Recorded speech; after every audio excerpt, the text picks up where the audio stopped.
단독, 김상식, 베트남 축구대표팀 감독 선임, 박항서 돌풍 잇는다. 김상식 전 프로축구 전북 감독이 박항서 감독의 뒤를 이어 베트남 축구대표팀 지휘봉을 잡게 됐습니다. 동남아 축구 시장의 정통한 관계자는 KBS 취재진에 김상식 감독이 최근 베트남 축구협회와 만나 베트남 국가대표팀 감독 계약을 마쳤다고 밝혔습니다.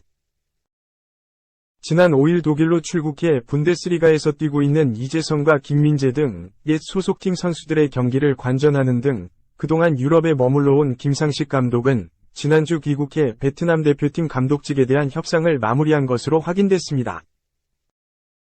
계약 기간은 2년으로 오는 2026년 3월까지입니다. 지난해 K리그 전북 지휘봉을 놓은 뒤 약 1년 만에 지도자로 복귀하게 된 김상식 감독은 이번 주말 베트남으로 출국할 예정입니다. 김상식 감독의 베트남행에는 베트남 축구 역사상 가장 큰 성과를 낸 박항서 감독의 영향이 컸습니다. 박항서 감독은 베트남 축구를 2018 아시아 축구연맹 23세 이하 U23 챔피언십 준우승, 2018 아시아 축구연맹 컵 우승, 2019년 AFC 아시안컵 8강, 2019년 2021년 동남아시안게임 금메달을 비롯해 사상 처음으로 베트남 축구를 2022년 카타르 월드컵 최종 예선을 이끌며 이른바 동남아 축구에서 한국인 지도자 열풍을 이끈 주역으로 평가받았습니다. 그러나 박항서 감독이 2023년 1월 사령탑에서 물러나자 프랑스 출신 트루시에 감독이 선임됐고 베트남 축구는 최악의 부진에 빠졌습니다. 최근 공식전 7연패 포함 1승 9패에 빠졌고 결국 지난달 베트남 축구협회는 트루시의 감독을 경질했습니다. 2026 피파 북중미 월드컵 2차 예선 탈락도 유력한 상황에서 베트남 축구협회가 새 감독 선임 작업에 돌입했고 선택은 김상식 감독으로 결정됐습니다. 관계자에 따르면 베트남 축구협회가 김상식 감독을 결정한 데엔 감독 경력이 다른 후보자들에 비해 짧음에도 K리그 우승과 ACL 4강 진출이라는 성과를 낸 점이 장점으로 꼽혔습니다. 또 코치 시절부터 포함해 전북이라는 한 팀에서 오랫동안 지도자 경력을 쌓아온 것과 명문 전북이라는 팀에서 이름값 있는 선수들을 지도해본 경험 등 다양한 능력이 긍정적인 평가를 받은 것으로 전해집니다. 여기에 과거 박항서 감독이 베트남 축구에 보여준 한국인 지도자에 대한 변화와 헌신에 대한 이미지가 컸고 박항서 감독 체제에서 베트남 축구협회와 박항서 감독 사이에서 원활한 소통을 이룬 박항서 감독 소속사의 역할 등이 제 역할을 했다는 분석입니다. 베트남 축구에서 살딩크, 열풍을 불고 온 박항서 감독을 시작으로 지금 카타르 도하에서 순항 중인 인도네시아 신태용 감독에 이어 또 한 명의 한국인 사령탑이 지도자 능력을 발휘할 준비를 하고 있습니다. 2. 영 언론도 집중 보도. 황희찬 스승 제시 마치 한국 대표팀 감독으로 선임될까? 제시 마치의 한국행에 대해서 영국 언론도 집중 보도했다. 영국 매체 데일리 메일은 30일 한국 시간 제시 마치가 한국의 공석인 감독직의 가장 유력한 후보라는 보도가 나오면서 오랫동안 기다려온 코치직에 복귀할 수 있을 것으로 보인다 라고 보도했다. 제시 마치는 미국인 감독으로 확실한 전술이 있는 감독이다. 마치의 첫 지도자 생활은 2010년으로 거슬러 올라간다. 그는 2010년부터 2011년까지 미국 대표팀에서 수석 코치를 하며 경험을 쌓았다. 그 후 여러 곳을 거친 뒤 2015년 레드불 산하의 뉴욕 레드불스의 감독으로 부임하게 된다. 그는 이곳에서 자신의 기량을 나타내기 시작했고 그는 미국 MLS 올해의 감독상까지 수상하게 된다. 2018년까지 뉴욕 레드불스에 있었던 제시 마치에게 미국 무대는 너무나 좁았고 그는 레드불 산하의 오스트리아 리그 최강팀이라 불리는 레드불 잘츠부르크 감독을 맡게 된다. 잘츠부르크에서 그의 전성기가 시작된다. 황희찬 홀란드 미나미노 소보슬러이의 막강한 공격진을 앞세운 제시 마치는 2019-20 시즌 챔피언스리그 조별 예선부터 돌풍을 일으켰다. 당시 최강이라고 불렸던 리버풀을 상대로 막강한 공격력을 보여주며 힘들게 만들었다. 리그에서도 당연히 우승을 경험했던 제시 마치는 2021년까지 잘츠부르크에서 머문 뒤 분데스리가로 향하게 된다. 그가 향한 팀은 신흥 강호인 라이프치히였고 라이프치히의 이적을 통해 마치는 레드불스 잘츠부르크 라이프치히라는 레드불 엘리트 코스를 밟게 됐다. 하지만 역시 빅리그는 어려웠던 걸까?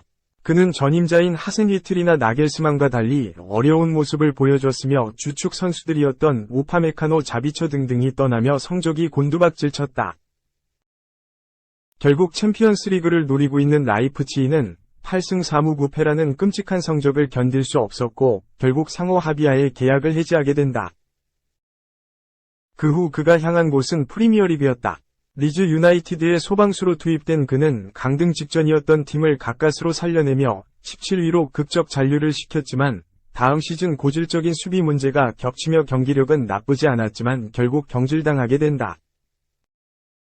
제시 마치는 전술이 매우 확고한 감독이다.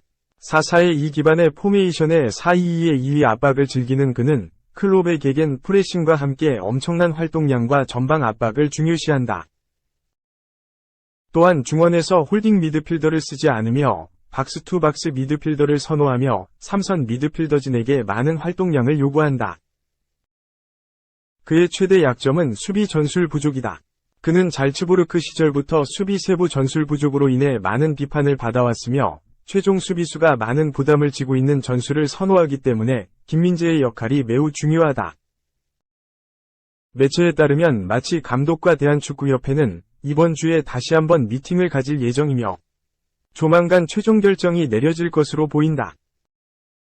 마치는 분데스리가에서 황희찬을 지도했었고 빅리그 경험이 있는 감독이기 때문에 한국 대표팀의 많은 선수들과 친숙한 상태다. 마치는 지난해 미국 축구 국가대표팀이 버홀터 감독을 다시 불러들이기로 결정하기 전까지 미국 대표팀 감독직의 유력한 후보 중 한 명으로 여겨졌었다. 캐나다, 그리스 등 많은 국가대표팀들도 마치를 노리고 있기 때문에 대한축구협회는 빠르게 결정을 내려야 한다.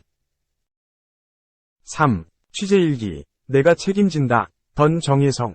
차기 감독 선임 논할 자격 있나? 대한민국 축구는 종이호랑이로 전락한 지 오래다.